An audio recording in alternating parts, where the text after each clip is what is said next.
The door slammed shut behind him, plunging me into darkness. The hours crawled by, each second stretching into eternity. My plan was simple. The next time the door opened, I would run. I didn't care where. I didn't care if I died trying. Anything was better than being trapped with that thing. My heart pounded as I sat on the edge of the bed, my muscles tense, ready to spring. Then, click. The door creaked open. I didn't think so. I bolted. My feet slammed against the cold stone floor as I raced past the maid who had entered, shoving her aside. She yelped in surprise, but I didn't stop. I sprinted through a dimly lit hallway, my eyes darting wildly for an exit. The mansion was a maze. High walls, golden chandeliers, endless corridors that twisted and turned. But I didn't stop running. Then, just when I thought I saw a large set of doors ahead, possibly the exit, a shadow moved. Before I could react, he was in front of me. The man, the monster, my supposed husband. He hadn't run, hadn't chased me. He had simply appeared. I skidded to a stop, my chest rising and falling rapidly. He stood there, calm, his piercing blue eyes glowing faintly in the dim light. He tilted his head, studying me like I was some amusing little creature. "Going somewhere, wife?" His voice was smooth, eerily unbothered. I didn't answer. My body screamed at me to run, but my legs refused to move. I had made a mistake, a terrible, terrible mistake. Then he took a step forward, and another. I backed away, my throat dry, my heart hammering so loudly it felt like it would burst. "I won't stay here," I choked out.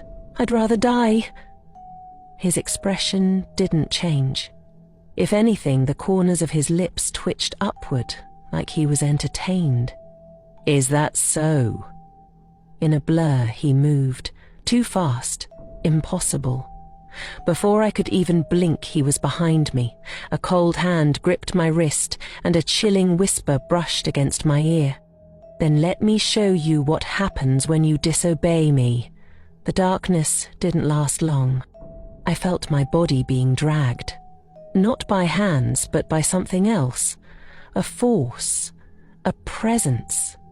My limbs were weightless, my mind spinning.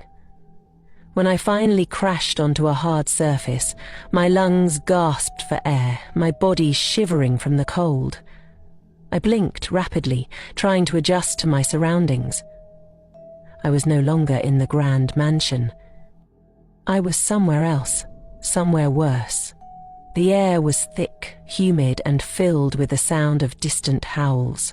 The sky above me was wrong, a swirling mass of black and violet, with no stars, no moon. Strange glowing symbols flickered in the distance like fireflies. I tried to stand, but the ground beneath me was damp and uneven, like soil, but not quite.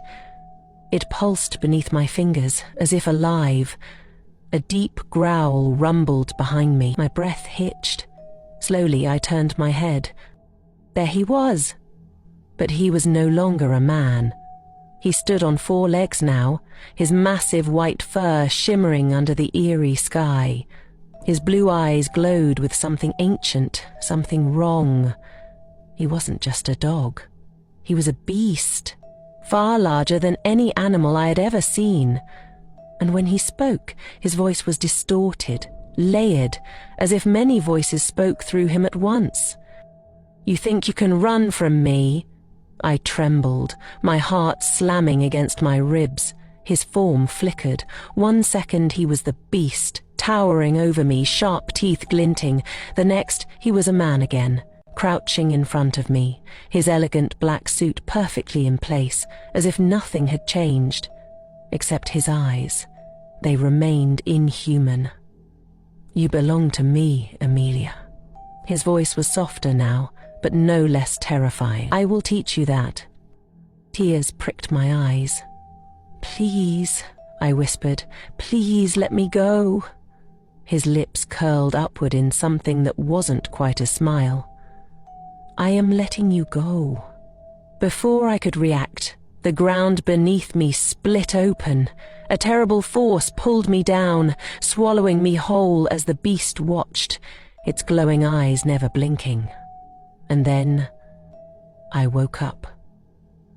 Gasping, screaming, I was back in the mansion, lying in the same bed as if I had never left. But the sheets were covered in dirt, and at the foot of the bed, watching me with eerie amusement, was the beast. Still in his dog form, still smiling, and with that, the world vanished.